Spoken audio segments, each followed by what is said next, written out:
Hello. Welcome back to the Creative Differences Podcast. I am Dallas, and I just want to say Jordan Peele is 3-0 when it comes to making horror movies. I'm Colin, and this is the first of his movies I've seen, and I gotta tell you, when you promise me something throughout the movie and then you don't deliver, we're gonna have a problem. We'll get back to that later. I'm curious. And I'm Demi, and I just decided to be in this episode about 10 minutes ago. Welcome to another episode of the Creative Differences Podcast, your one-stop shop for movie reviews, Fancast Fridays, Throwback Thursdays, and a number of other pop culture-related items. Today is a miraculous day because Dallas managed to get me and Colin to go see a horror movie. That's right, guys. Today we are reviewing Nope and The Gray Man. Yes, we are. Gabby's not here. She watched The Gray Man, and she drowned in her own thirst, so she couldn't make it today. I wonder if that's accurate. I said it on mic, so it's canon. To be honest, I haven't heard from her yet today, so... No, she sent a message recently. You are ruining the canon. Sorry!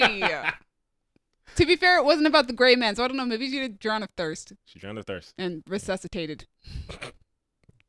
We're losing the kayfabe. Yeah. Anyway, before we get into the episode, please like, share, and subscribe. Tell everybody, tell your hood. Because if you don't, aliens will suck you up, and not in a fun way. Oh, no. Is it ever a fun way? Well, it could be, depending on the alien and the suck. Yeah. Yeah. All right. Expand your horizons to me. Nope, guys.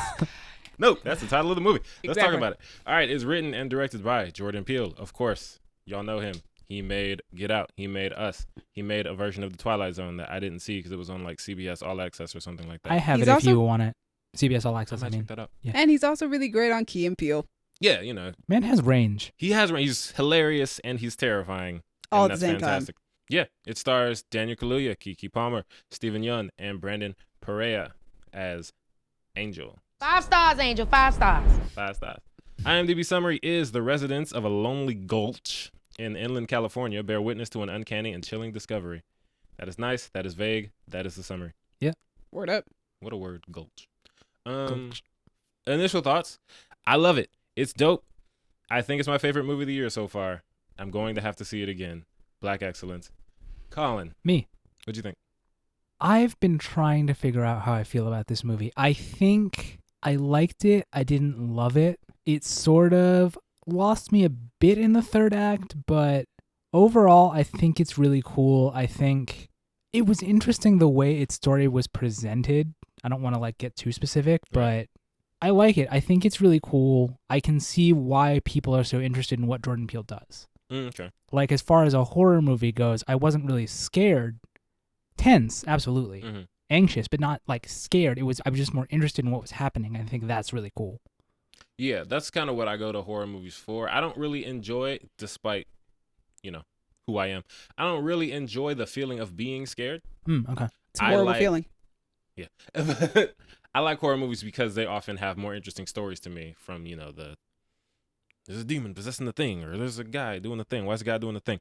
And I'm really interested in those stories. The actual fear aspect of it, I'm not a huge fan of. That's why I don't really like Ari Aster movies. And that's why people are like, but this movie's not even scary. I'm like, it's a good movie. I don't care how scary it is.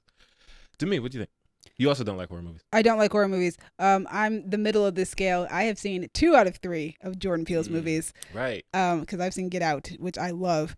And I really enjoyed this one. I don't know if I would say I love it. Do I? I might. I don't know. But it's like you said, I don't like being afraid. I don't like being scared. So that kind of tinges the opinions of the film. See, I feel like you have to separate, because what I've been trying to do is separate my feelings on the movie from the experience of seeing it. Interesting. Because those are different things. If I Yes. look at the movie Those are never for what it different things for is, I'm like, yeah, it's cool. The experience of seeing it was uncomfortable. Okay. But the movie itself, real cool. Interesting, because when you talk about the experience of seeing it, I'm thinking about, one, this is the perfect movie to see in a full theater. Oh, 100%. Oh, yeah. Especially the crowd. Like I told you, I think the crowd seemed like they were more built like you guys than me, because the woman sitting on the other side of me had her hands in her face for a good amount of the screen time. And then Colin's on my right, and his leg is shaking like a stripper. Yep. Because that boy was shook. Even the trailers, like that Smile trailer, Oh, yeah. got an audible reaction from 98% of the people in that theater. I just didn't even look at that trailer because I knew. I hadn't seen that for the trailer. best. So when that thing happened at the end, I was like, ooh. You guys keep saying that thing that happened at the end. I don't even know what you're talking about Don't because ever see it. I had my head down. It will ruin It's no, cool as shit, but ooh. Yes, back to Nope. I thought it was fantastic. Like Mhm. Jordan Peele is really good at what he does. He's Yeah. a really good writer. He's great at creating tension. This movie is very tense, like Colin said. It's Mhm. very uncomfortable. He knows how to build that suspense, and he also knows how to break that tension using comedy and using it at the right times. And there were definitely some jokes in there that were written just for the three of us because they definitely made only us three laugh. Well, nah. See, part of the problem is I think we needed to see this movie in a neighborhood with more black people in it. Probably. That would be fantastic. Yeah. Because when Keke Palmer said, "This nigga," like, I'm sorry. And Sydney. Shout out to Sydney. Yeah, yes. Our fourth black person in the theater. yeah. But yeah, we saw this at like the Regency Theater on Colorado. It would be a very different experience. Yeah, he's so good. He's so good because there's a scene when Daniel Kaluuya is in the stable. Oh And my then gosh, that Mhm. scene. when he just reacts the way he does to that thing. Yes. Yeah. Oh, everybody was. There's it was also so the great. one of him in the car and he opens the door to look out and then he Mhm. gets back in and he goes, "Nope." Nope. Every nope or nah in this movie is played fantastically. I want to remind me about that scene because that scene in particular, like, give the man an award for that scene alone. Yo, that Like, whole what he does with his face, like, that whole Mm. sequence is the acting is fantastic from everybody. And it's horrifying. And yet, I didn't expect this movie to have one of the darkest things I've seen in a very long time. Seen and heard.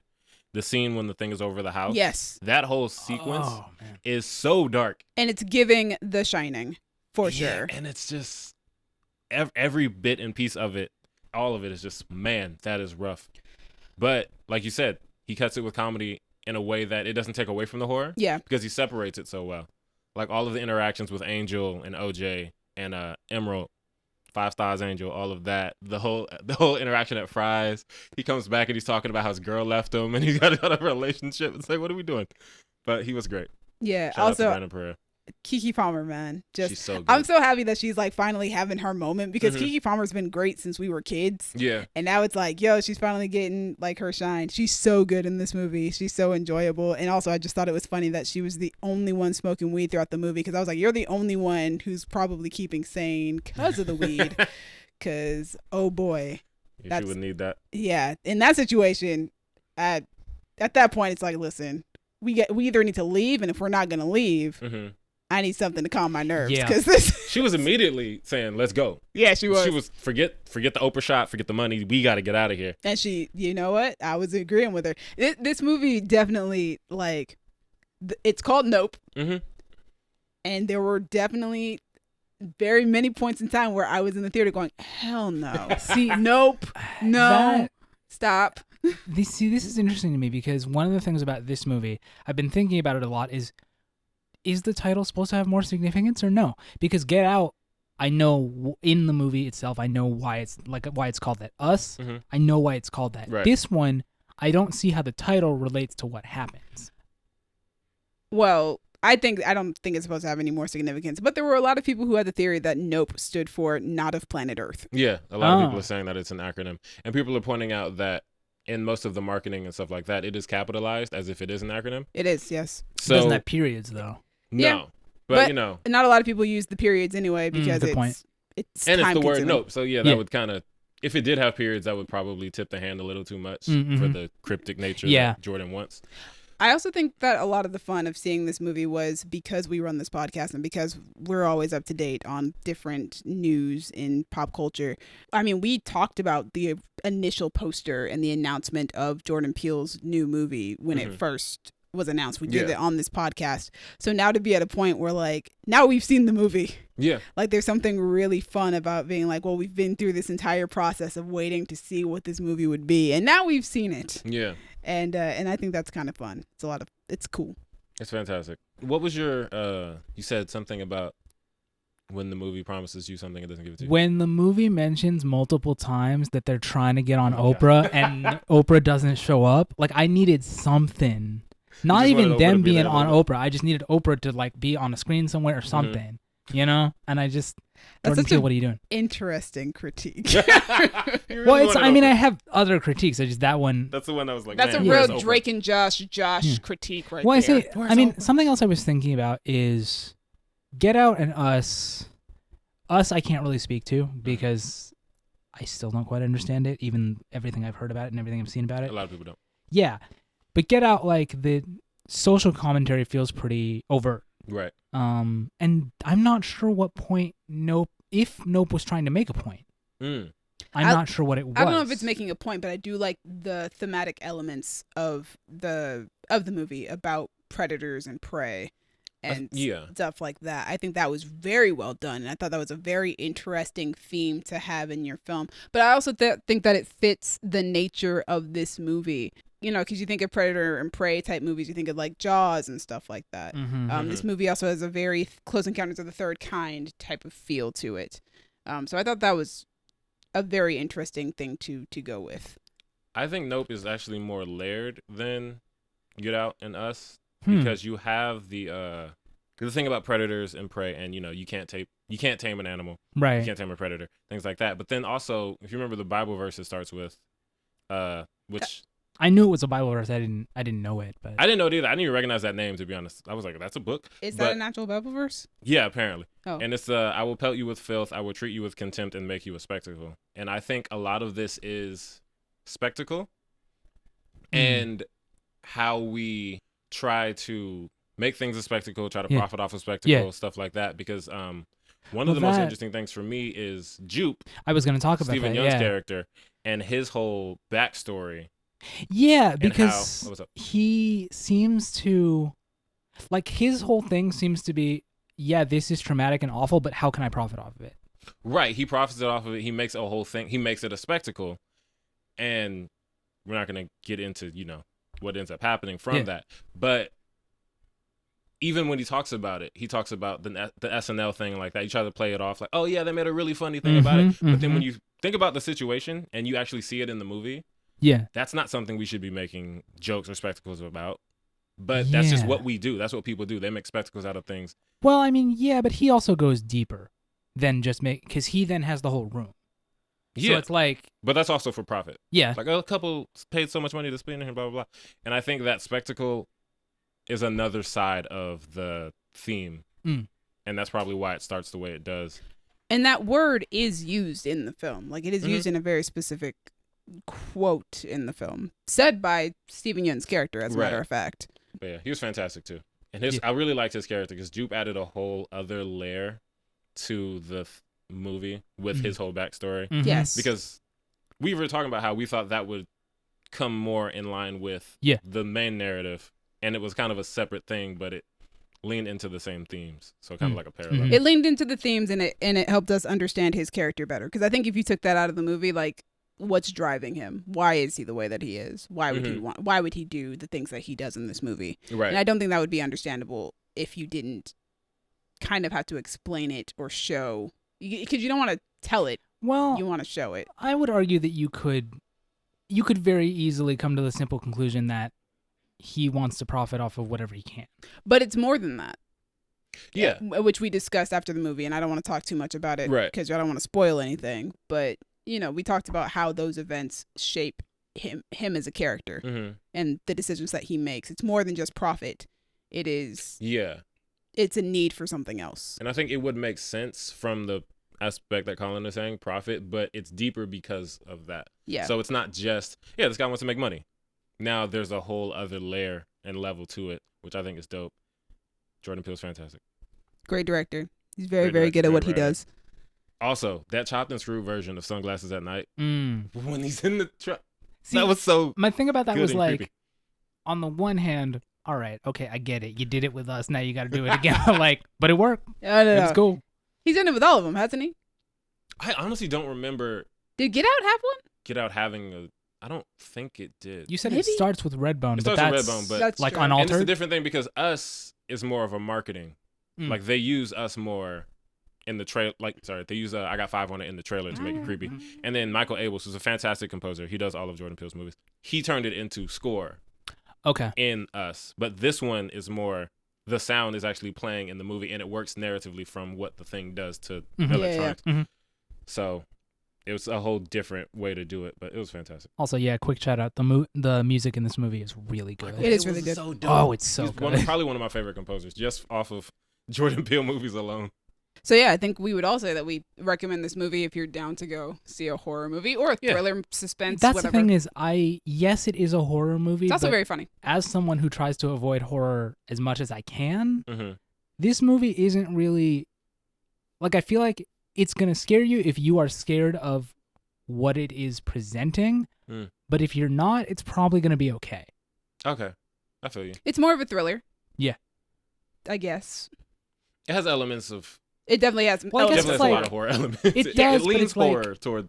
When a I lot of think it. horror, I think it leans a lot more horror than Get Out does. Yeah. I mean, see, I don't. Well, I haven't seen Get Out, so I can't say. But like, I think for horror for me, I more expect like more jump scares or more like, how do I put it? Like something more gratuitous. Whereas Okay. this, it's like I knew what the threat was, I knew where it was, but I was never that afraid that it was just suddenly gonna burst through a window and grab somebody. Well, the fun is that horror has so many subgenres. You've got your slasher movies, and you've got movies like this with aliens and stuff like that. Right. So And you got the psychological horrors, Yeah. the supernatural horrors, Mhm. all that fun stuff. that's the fun thing about horror movies. I would say I don't really watch them, but I would say, as someone who does watch them, I would agree with that. I don't like slasher movies, but Yeah. I do like a lot of the other. I'm genres of somebody who horror would movies. never say that I don't like I don't like the horror genre because I don't like being afraid, but I would Right. never be one to like discount horror movies as Mhm. like being good or anything Right, like as that like an based art off form. of their genre. Like no, they're clearly good. I just I can't do it. You can't. They're not for you, and that's fair. I just felt like if I was gonna see a Jordan Peele movie, this was the one to see because I knew it was, sort of had horror elements, but the idea of it, the trailers didn't scare me Okay. in the way that like Us. Oh, us No. scared? No, No. Us. No.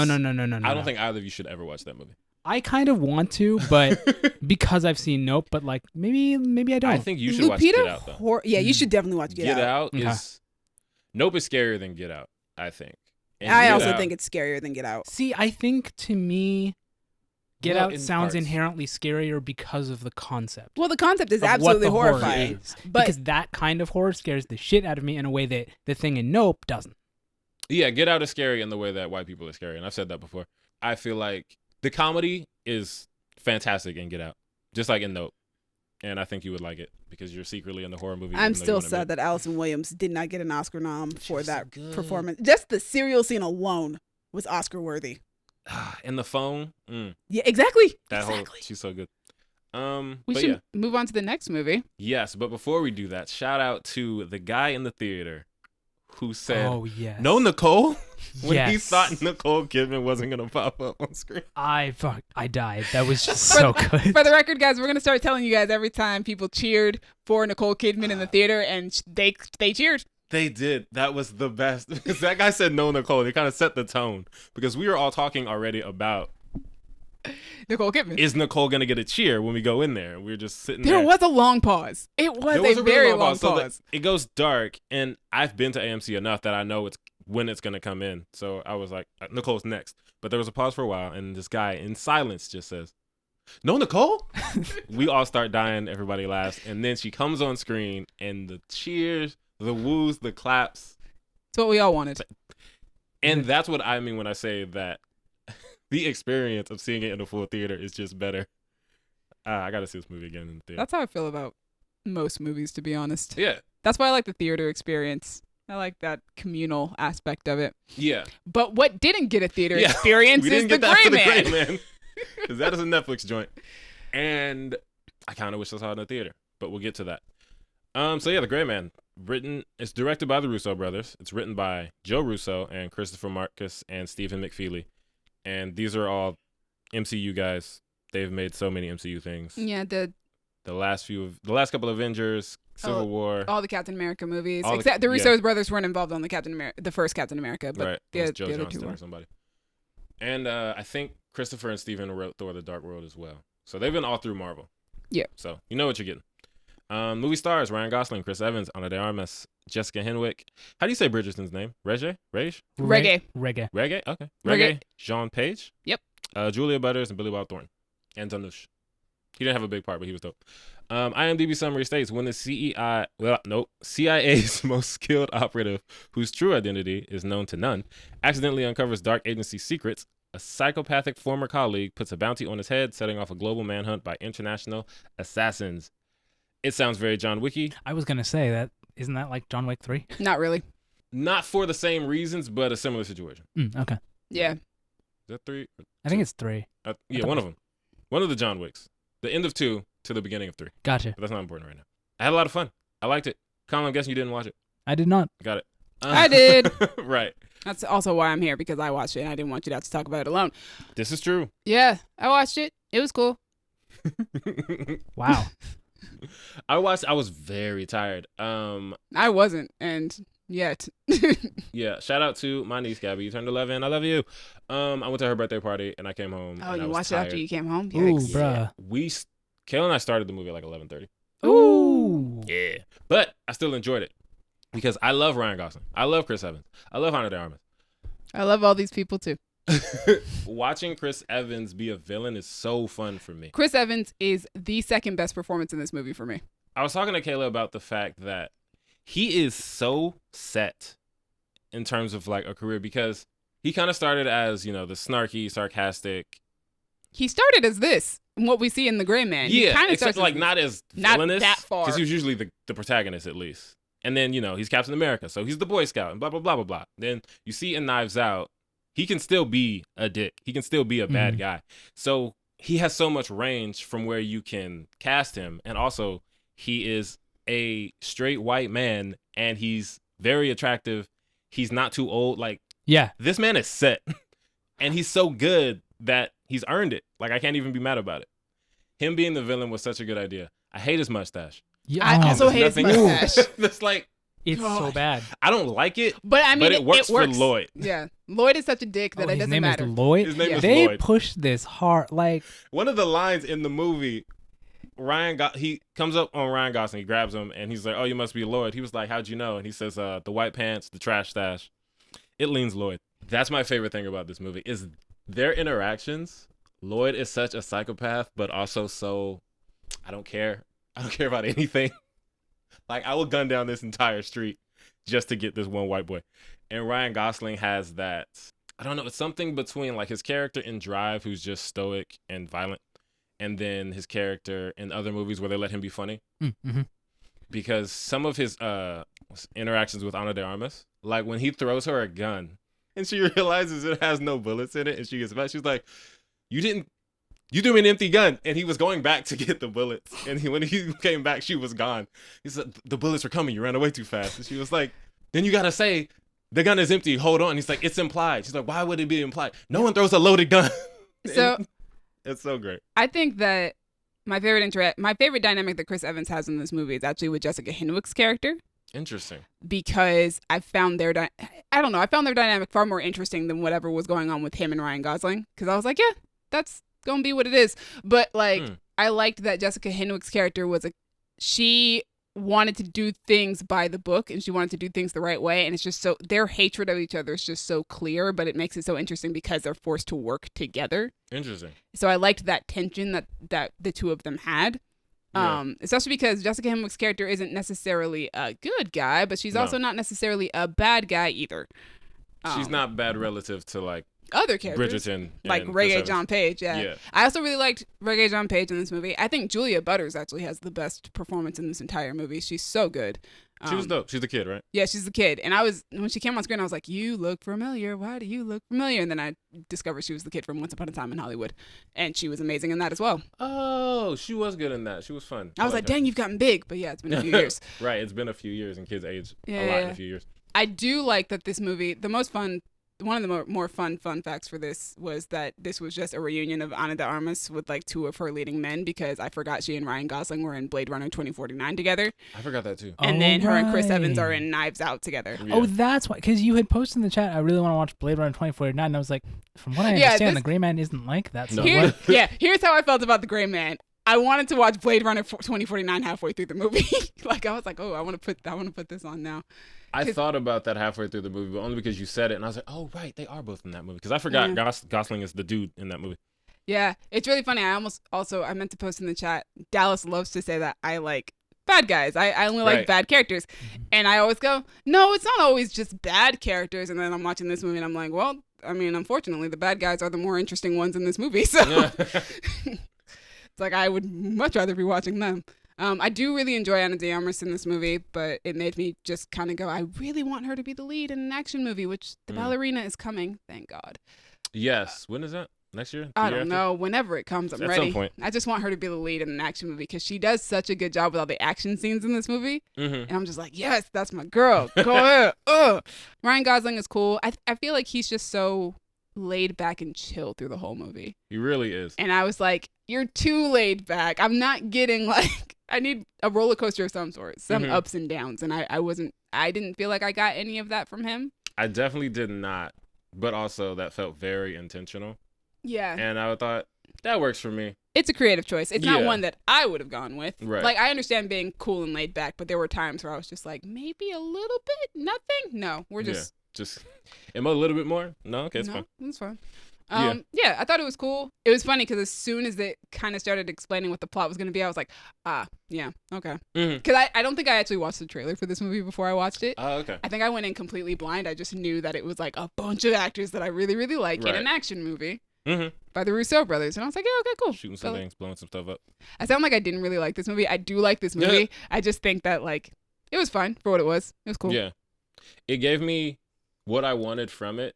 I think with a different cast, I wouldn't have enjoyed it as much. I was going to say, if this was a different cast, I would not have enjoyed it nearly as much as I did. To be honest, I probably wouldn't have watched it. If it was a bunch of actors I didn't like, I would have just been like, oh, yeah, the action movie. Oh, that's cool. But seeing everyone in it, I thought, I'm in. Listen, if Ana de Armas was not in this movie, I probably would not be in. I was in because I forgot Jessica Henwick is in it. I definitely forgot she was in it, and then she came in, and I was like, oh, that's Colleen. Dope. Yes, but, I'm so happy for her. Her career is taking off, and I appreciate it. I love that for her. I just love how evil Lloyd is. Because there's a scene. He's so good. He's so charismatic. Chris Evans is so charismatic. He's so charismatic as evil person. Like, he has a line later when he's saying something to Ryan Gosling, and he says, if your plan is contingent upon whether or not I'll kill a child, you need a new plan. Ooh. Which, and I was as soon as he said that, I went, yeah, he'll kill a child. He really will. Before he even said it, I was like, bro, he'll kill her. You need to do something. And he said that line. I was like, yeah. There's another line that I thought was hysterically ironic because he calls Ryan Gosling a Ken doll. Yes, I wrote that down.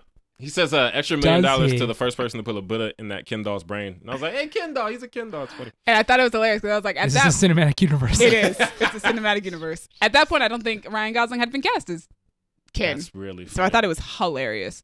So he really called him a Ken I did like the stunt coordination in this film. The choreography, I thought it was really, really good. And I thought some of the fight sequences were very like creative looking. Like I loved the first one with the fireworks going off. I thought that was really cool. There was another one where Ryan Gosling is using a flare in his hand and is fighting with it, and it's causing like all the smoke and stuff to move around. And I thought that was really visually interesting. Like there were a lot of really cool looking fight scenes in this movie, and I really, really enjoyed all of those. Those were dope. I think when Danush comes in as Lone Wolf, he had some super dope fight scenes. There's one where he has to fight Ana de Armas and Ryan Gosling at the same time. That one upset me because I was like, why are y'all throwing her around like a rag doll? Can she please? But also that starts with one of my favorite things, because one of my least favorite things is action movies is one person's fighting multiple people and the multiple people go in one by one. Yep. But they play off of that. They kind of play off a lot of tropes in this movie. Like the throwing the gun and, who throws a loaded gun? Well, in action movies, everyone throws loaded guns. But Ryan Gosling is like, no, you don't throw a loaded gun. And then in this one, they're on either side of Lone Wolf, and he's talking to her, and he says, do you want to go first or me? And she says, you go first. But then she immediately goes into attack. So it's like, oh, yeah, you start. And then they both attack, and Lone Wolf just throws her into a wall because he's that dude. But he was fantastic. His little bit of screen time, even as the character, like he finds out what they're going to do with the little girl. It's like, you're gonna kill a little girl? Yeah, I'm not down with that. That's what we're doing out here? But yeah, he was great. It was a fun movie. Yeah, I was like, it's a cool action movie. Like if you want to pop it in, I'm like, it'll entertain you like for 2 hours for sure. And like I said, cast is dope. Stunt choreography is sick. I really liked it. It's fun. I didn't really have a lot of critiques. I didn't love some of the drone shots. They were very aggressive. I love the drone shots. They were very Here's aggressive. The thing. After watching Ambulance, I'm just so amused by drone shots. Right. I'm amused by the very obvious drone shots because I'm yeah. like, They were we're going having hard. fun. That's what we're doing out here. I was like, what's happening? And there was one that felt less aggressive. Bro. And I was thinking, I don't mind this one, but it was coming up behind Ryan Gosling. And then when they got to him, they did this hard turn to face him. And I was like, the hell was that? Like, I almost fell off the couch. I was Dallas. like, yo, what are they doing? Like built in a Dallas. jump scare. Yeah, it was Yeah. like, I was like, I feel like I'm in a car that just flipped off the screen. Ambulance is those two shots, but on steroids. Oh, God. And it's amazing. It's so, I was like, this is a lot. We I were doing love a it. lot I love it so with much. these That's drones. listen, if you gonna do it, You got to go all out with it. do it. And they did. And they did. Yeah, for the few drone shots that they use in this Yeah. movie. Yeah, yeah. But yeah, shout out to the Russos. They got another one for me. I like them in their action. It was cool. Like I said. And that's the Gray Man. Colin, our own Gray Man, didn't watch it. Yeah. You get it? You're great Wait, because you're what? black and you're white. Oh, okay. Took me a second. Yeah. What you watching? I'm doing a thing. I'm watching a thing. I'm watching a person.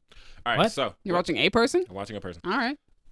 Who Who are you that watching? sounds weird. Like in a sort of you're going to murder them way, or you're taking care of them way. Well, let him or- answer. Who are you watching? I'm watching a YouTuber named CJ the X. There you go.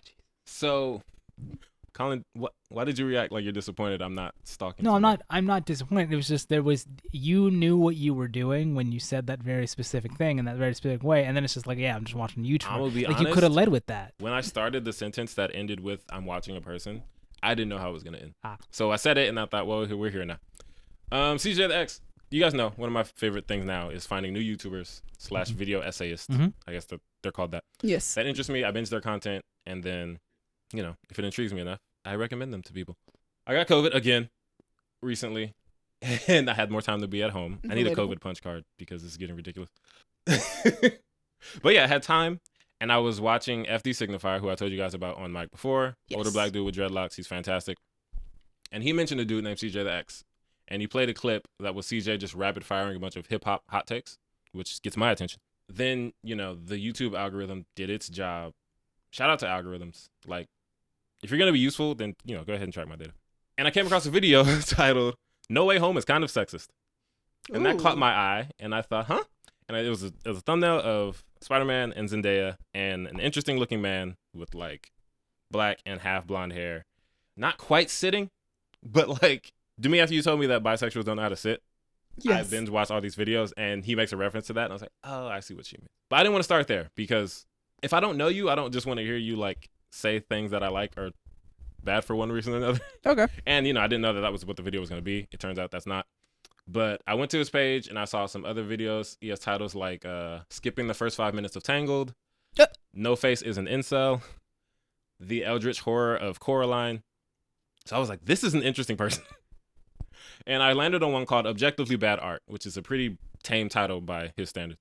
And I watched it and I thought, I like this person. He's very funny. He's very captivating. He's thought-provoking, and he's absolutely chaotic in the way he edits his videos and just speaks. Love that. And I thought, I can't get bored watching this dude.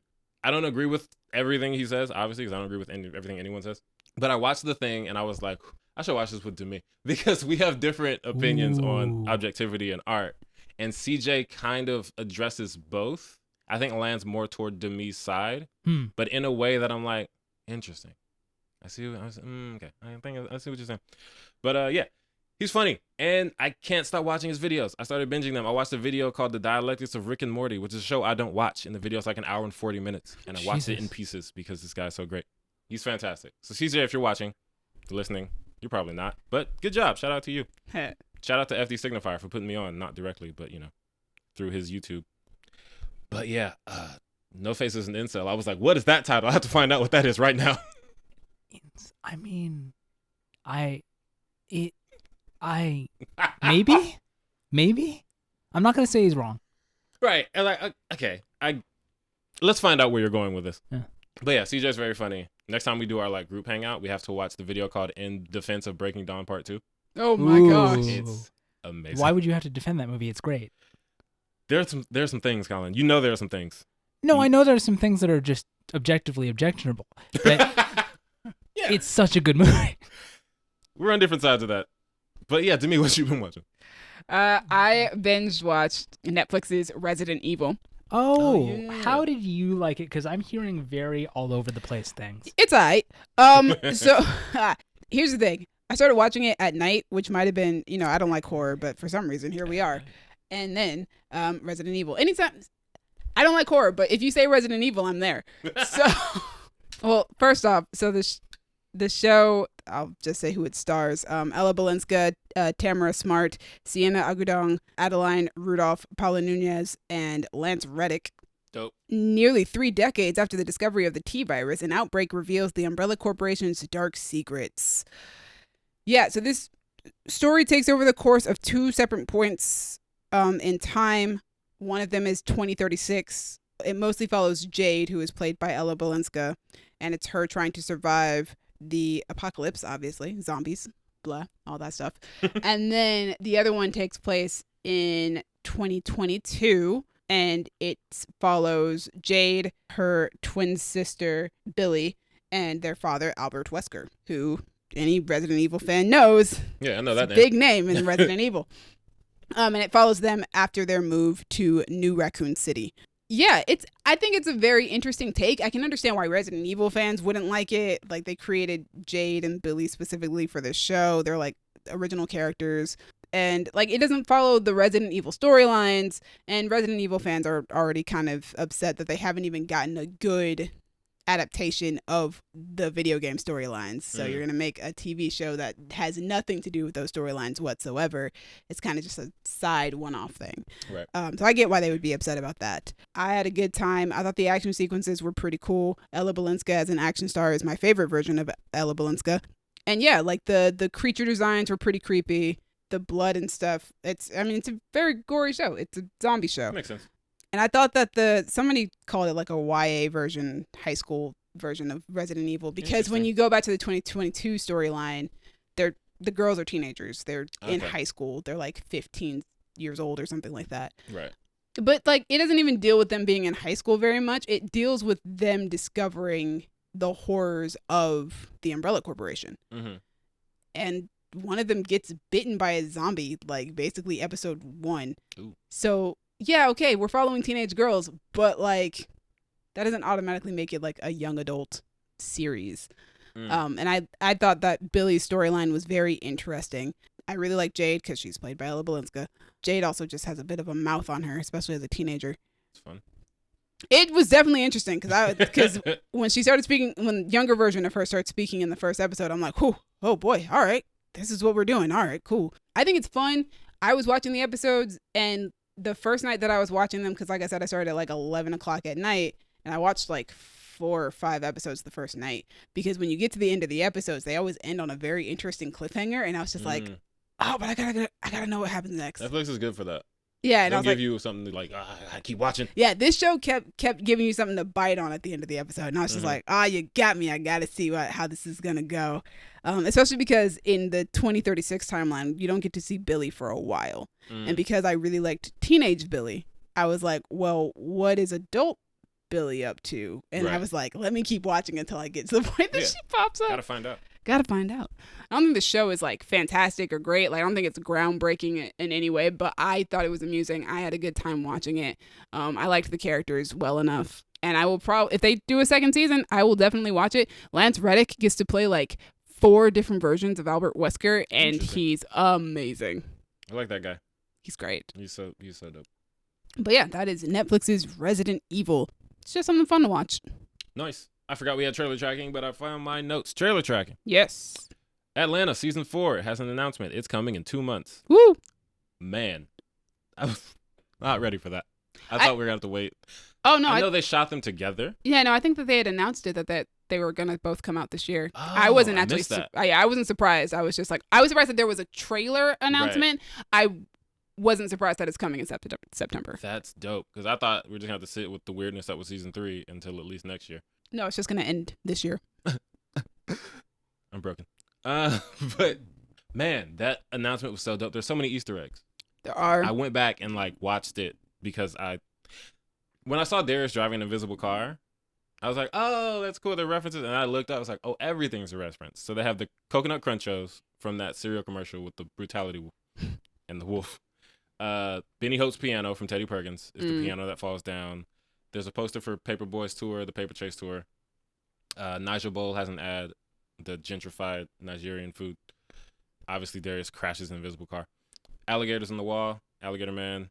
The alligator one I caught. I don't know the show as well as Dallas, which is why he would be able to catch all Atlanta these Easter eggs. is my show, and when it ends, I will be in shambles, and I will need someone to help me get through it. The tree that Al cuts down in this new season is the one from season 3. Yeah, yeah. And there's an ostrich egg, and I was like, what? But Teddy Perkins is eating an ostrich egg in his episode. It's called an owl's casket. It's horrifying. But yeah, like it hatches, and then there's an ostrich. And Zan is in the thing. Do you remember Zan? Nope. Zan. You remember Zan, Colin? Is that the weird season dude. 1 dude on like the hoverboard? Yes. Or yeah. Oh, the one that Paperboy is like beefing with? Yes. Because he keeps strolling him? Yeah. Yeah, the alligator's on the wall, and Zan takes a selfie in front of it and then walks off. So if they bring Zan back, that will make me so happy. Because in college, I wrote a spec script for Atlanta, and I had Zan in it because I gotta use Zan. That's my nigga. It's my favorite show. It's ending, and, I'm going to have to get over that. I'm wondering if it's going to end on the same sort of weirdness that we got with season 3. At this point, I don't know that they can, maybe not that level, because the show's always been weird. But season 3 is season 3 is a level different type of weird. Yeah, this weird, different. This is different weird. There were like 3 episodes that didn't have the main cast in it. So I was like, okay, we're doing more anthology stuff. But yeah, I do believe they're going to be back in Atlanta because of how season 3 ends. And then there was the hands thing. It's too much. It's a lot. Skarsgård, everything was weird. Tupac, maybe. I think that was Tupac. Liam Neeson. That was hilarious. That might be. When we talk about our favorite shows of the year, I'm going to come back to Liam Neeson. But yeah, season 4, it's happening. Everybody get ready. That's that. It's going to be wild. Yes. Another thing this one thing is just for me. Welcome to Wrexham. It's a TV show I heard about years ago and then thought maybe it's not even happening, but apparently it is.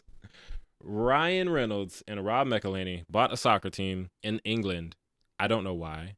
Personally, I was like, maybe they saw Ted Lasso, but chances are this happened before that. I don't know.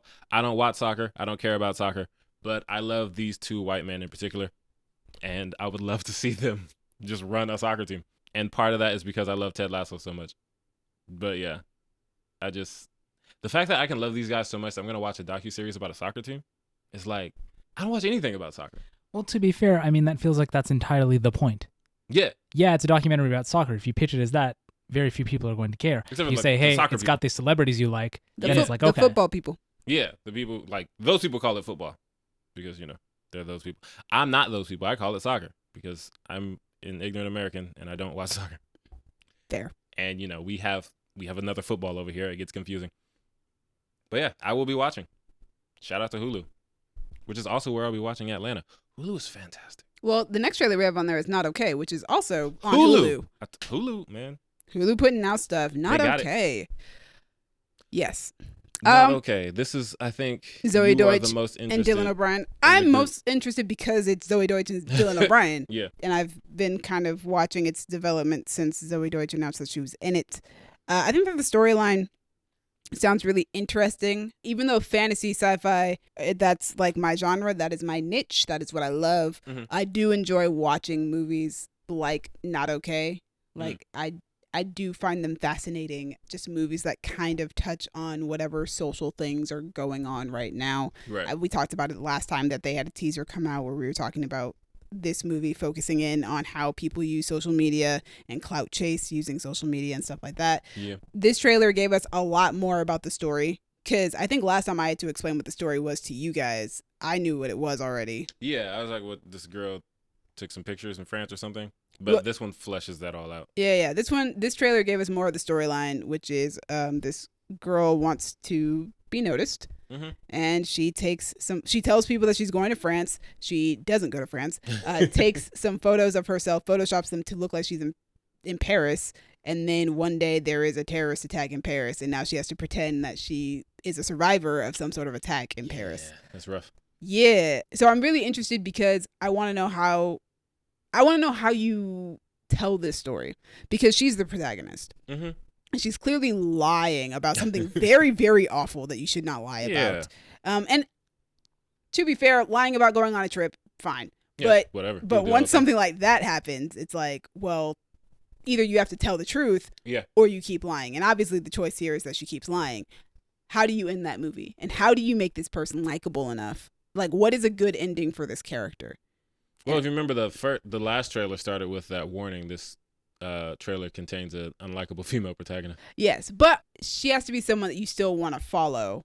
Like, for instance, like I Care a Lot, for instance. Like, I love I Care a Lot. Mm-hmm. And I've said there were several moments in time where I was rooting for characters who are all unlikable people. Mm-hmm.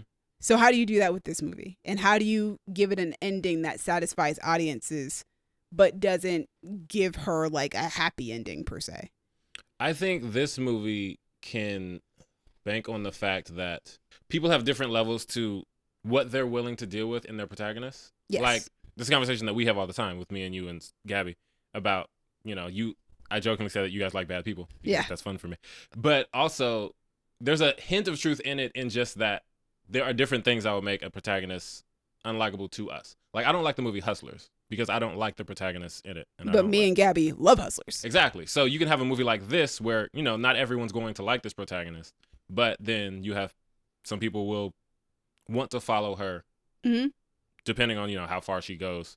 I have an idea of how this story might turn out, and it's just going to be very uncomfortable to watch if it does what I think it's going to do. I am fascinated to see where the story ends. Mm-hmm. Like, I want to know what the journey is, but I'm also interested in how it's going to end. Because I think that writing stories like this, where it's not all black and white, there's no necessarily good guy or bad guy. There are people making horrible mistakes. Right. It's like the line of Miss Marvel: good is not something you are, it's something you do. Yeah.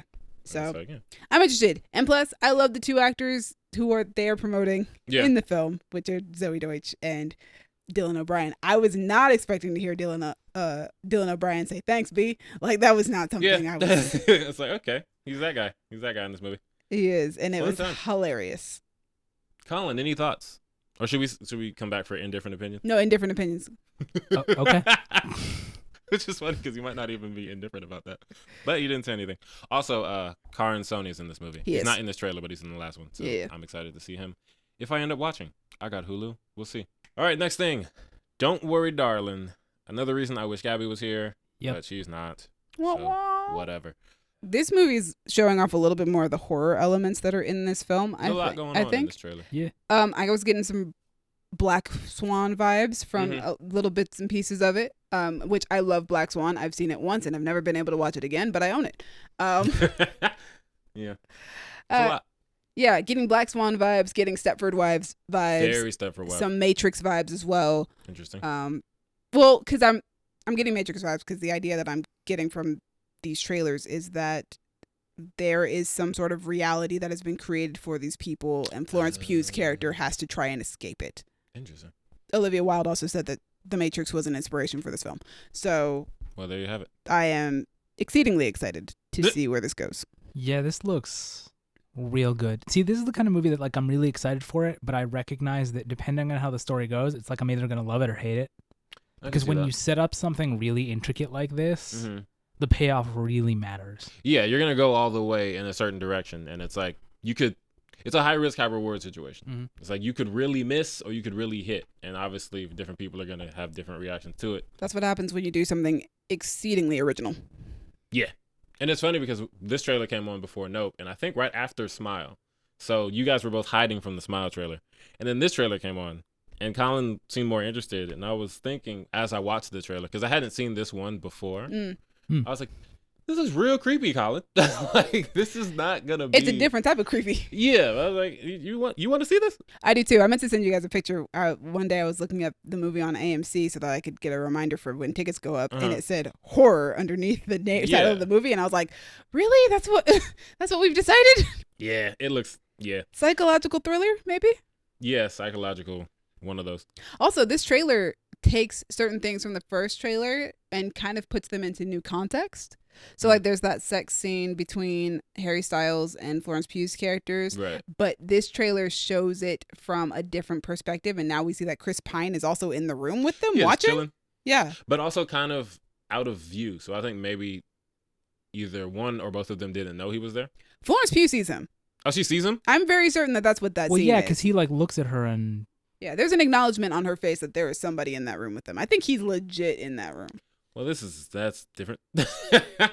For this movie, I think this is another case of a really dope cast making me intrigued for a movie that I otherwise wouldn't care about. Because I watched the trailer and I was like, ooh, I like Florence Pugh. I love Chris Pine.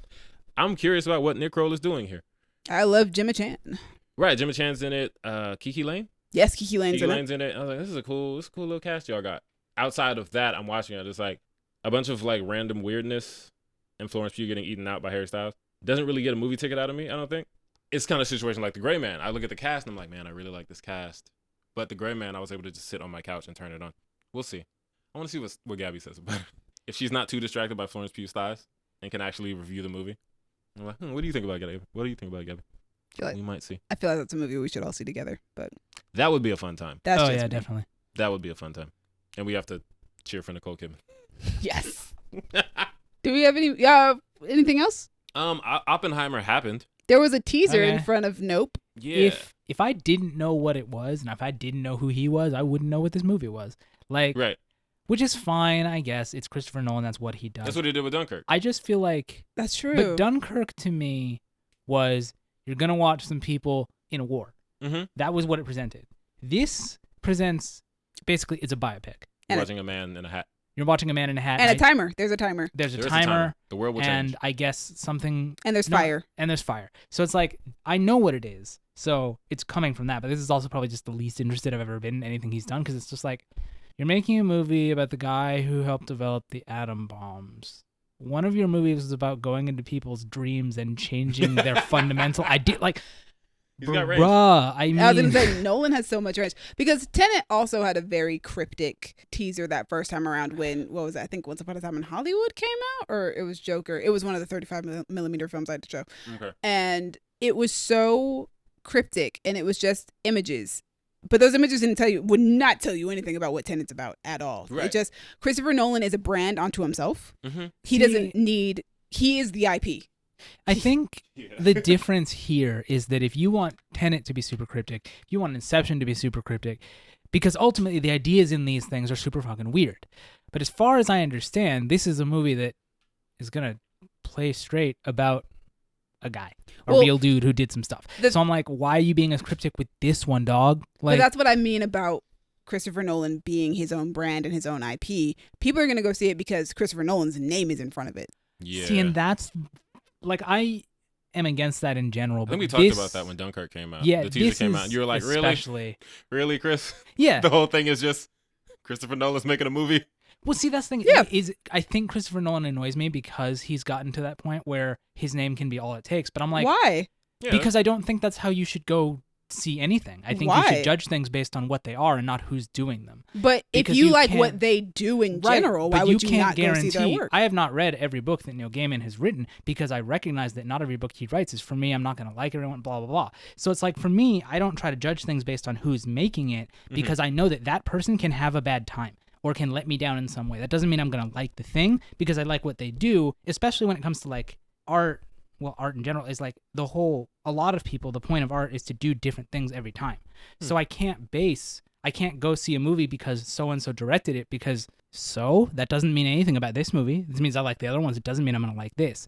And so for me, that whole idea of Christopher Nolan being a brand is like, okay, but are you actually interested in this movie? Like, that's the thing is, I think that's what bothers me is when people go, oh, I want to see this movie. So-and-so's in it. I'm like, okay, but do you care about the movie? Are you actually interested Yes, in I what care it about is? the movie because See, in that this- person is in it and they decided they wanted to be in it. Yeah, So in that why? situation, it's usually like that is a factor and it carries a certain amount of weight.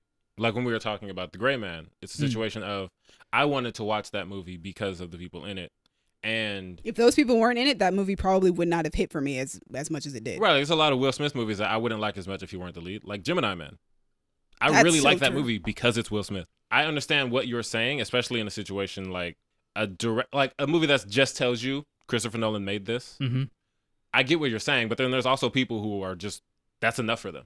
Yeah, I And know. he's that- marketing toward them. No, Yeah, I like- get it. I mean, that is the majority of people. Listen. I saw a poster when I went to go see Thor: Love and Thunder. There was a poster outside the theater that was for Amsterdam. Mhm. It said Yes. Amsterdam, and it had a cast list. And Yep. that was it. And I know that is what movies and TV do, and for some reason that works for the majority of people.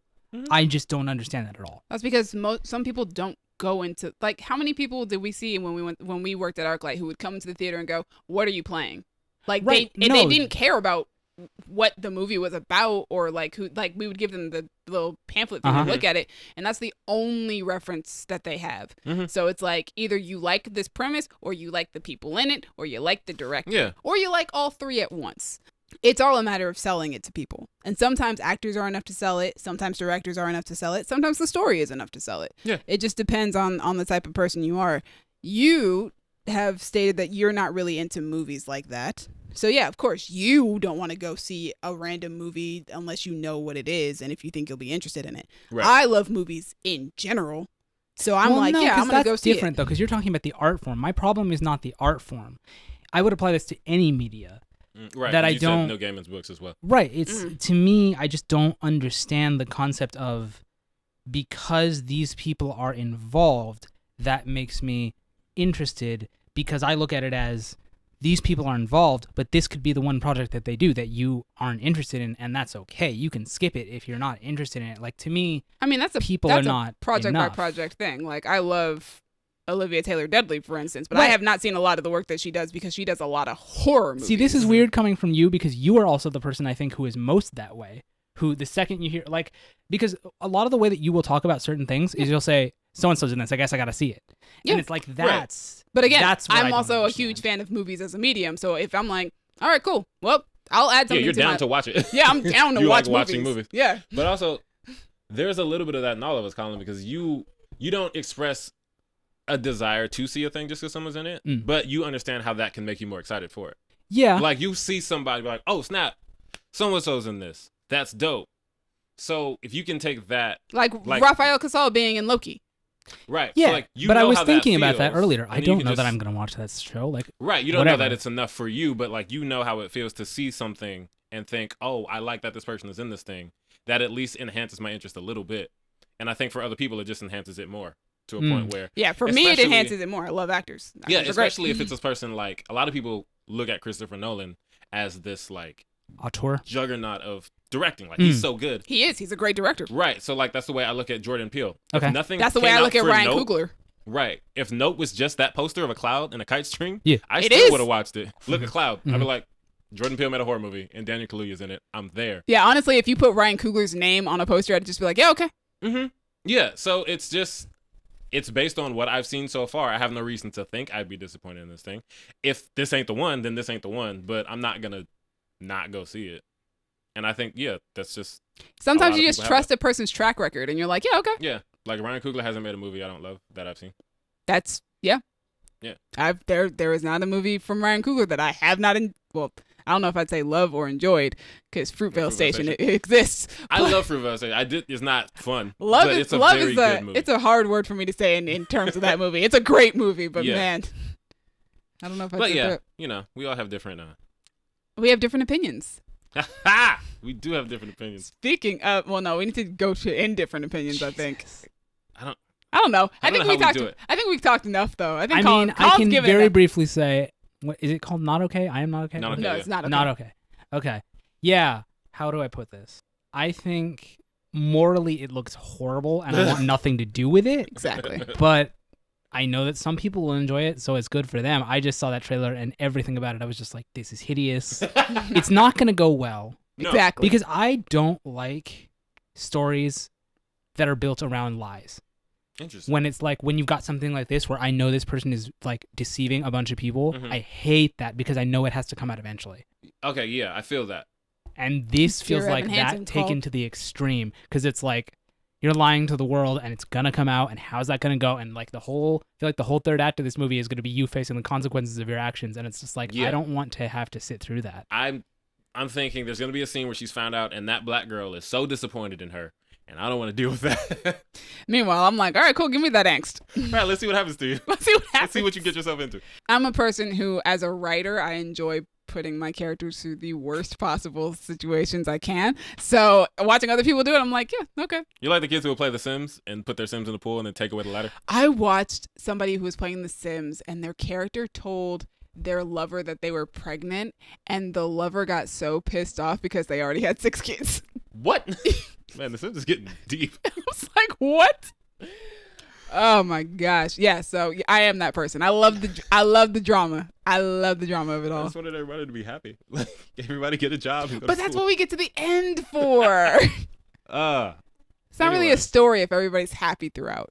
True. Oh, one last thing about Oppenheimer. I was sitting next to Colin watching the trailer, and there's that shot of him, in black and white in the mirror. And Colin said, "Oh, this movie's in black and white." And I said, I thought it was in black and white too. "I know," because he's like, so much of it's in black and white. And Colin says, "Oh, this movie's in black and white." And I said, "That's the only black thing about it." Stop it. It still hits just as hard. Get to different opinions. Different opinions. All right. Well, because think about it. Think about it. No. We're not Who's going to be in Dallas, this movie? Different opinions. No. Who's going to be in this movie? Makes sense. It's either going to be white people or Asian people dying. I mean, so yeah, it's that time and all that. Different stuff. That's what happens. opinions. Different opinions. All right. Starting with Instagram, we have a couple comments on our reel for the Dark Knight reaction.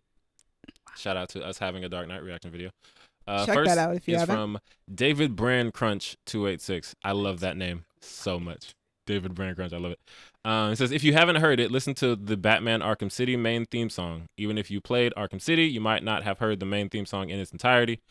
I have not. I haven't played the game. I do have an appreciation for video game music, so shout out to you, David. Thank you. I have an appreciation for Batman music just in general. Yeah. It's typically very good. Also, for some context, the reel is Gabby and I being very cute, listening to the dun dun dun dun dun dun, and then Gabby goes into a bunch of fun facts about bats and such. Oh, I missed fun facts about bats? Not really. She was just saying that all of the songs are named after a species of bat. Oh, that's cool. Yeah. Not sure if it's actually true because when I looked at that's fine. Anyway, Well, the next Gabby comment. likes to say things. He does like to say things. Dallas. Next up. No, because here's the thing. Because I looked up audio on Instagram, and I was Yeah. like Hans Zimmer, Dark Knight Rises, and there are tracks like Rise and Gotham's Reckoning, and I was like, these Yeah, aren't you bats. didn't know? Gotham's Reckoning, the famous bat species. Yeah, but maybe she was talking about something else. I don't know. We'll give Gabby the benefit of the doubt. Next comment on that same post is from Daniel Wants Pizza, which Cool. is Danny from ArcLight. Oh, nice. Danny, yo. Yeah, shout out to Danny. He says, I happened to be watching this recently. I remember something about Tom Hardy's voice being hard to hear what he was saying, so they overdubbed his voice. But to me, the overdub didn't sound like it was coming from the same character in the movie, but more like a narration feeling. Did any of you notice that as well? What I will say that I noticed while editing that video, Mhm. because I had to deal with the audio from that movie, Mhm. which is crazy. I should show the waveforms to Colin because it would just confirm everything he feels about those movies and their sound. But I found that Bane's dialogue is always so much louder than everybody else's. Interesting. Like, why is your level so much higher than everybody's? I mean, does that make sense given what he said? I mean, it possibly. Like, might be in like an ADR situation? It Because I did definitely- hear something about the first cut of this movie. Nobody knew what Tom Hardy was saying, and they had to go back and do something to it. But I don't know what they did. I mean, yeah, I feel like that could be part of it. It's definitely a sound choice, though. It was definitely the sound mixers made the choice to make Bane louder. I mean, yeah, maybe that's just, if it's louder, maybe you'll understand. Because it's like, what? Shout out to Danny and Bane. Yes, more Instagram comments on our Miss Marvel reel. King of the Fockery said that shit was ass. And Sorry, that was...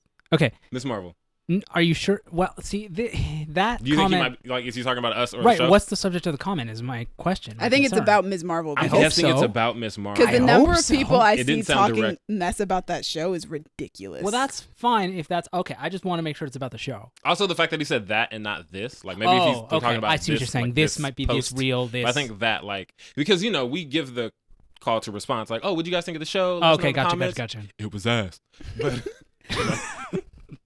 that's what King of the Fockery thinks. Whatever. I don't agree. I don't agree, but everyone's welcome to their opinion. I'm just glad people are commenting, especially like random strangers that we don't know. It's like, man, we're like an actual podcast. Moving on, Umbrella Academy. We got a lot of comments this time. Blue Moon Lycan, shout out to Marcellus. What up, Marcellus?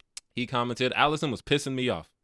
Marcellus, I feel you. That was a whole We had a whole conversation. conversation on Instagram. If you guys look at that Instagram post, it's a whole conversation between me, Marcellus, and Dallas. Yes. Marcellus, I understand why you would be pissed off, but I love her. Yeah, that's the easiest way to say that. And then Mark JY on the same post, Umbrella Academy, said, "This show is booty." So Definitely don't agree with that. Mark, I appreciate you specifying this show because we didn't have the confusion of are you talking about us or the show. But yeah, this show is booty is what he said. And then The King in Red says it has a lot of good parts, but the writers really fucked up trying to combine everything to get a good show. I don't know exactly what you were referring to in terms of what the combine. Doesn't matter. And then Mark says, okay, honestly, my opinion was not measured at all, but I agree with your take. And I was like, look at us having discourse in the comment section about Umbrella Academy. So that was fun. We For appreciate reference, what was the original comment again? This show is booty. Bruh, if you wanted nuance in your comment, you could have taken the time to put it there.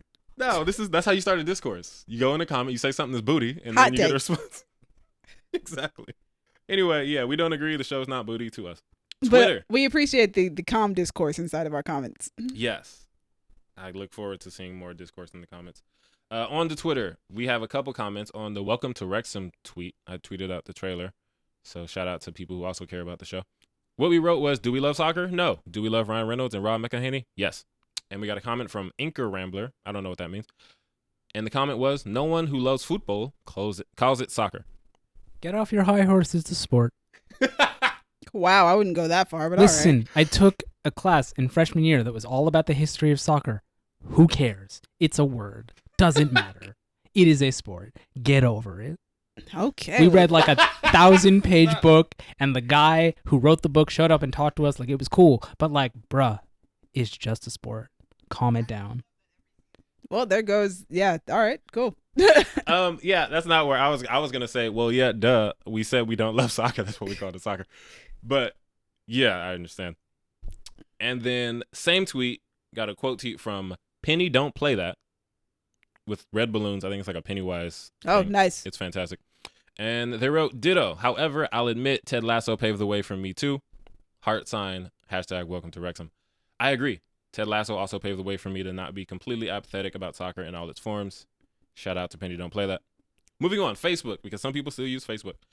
Episode 191, we posted The Dark Knight Rises, and Michael Leiber said, what a fun movie to pick apart. Can't wait to listen.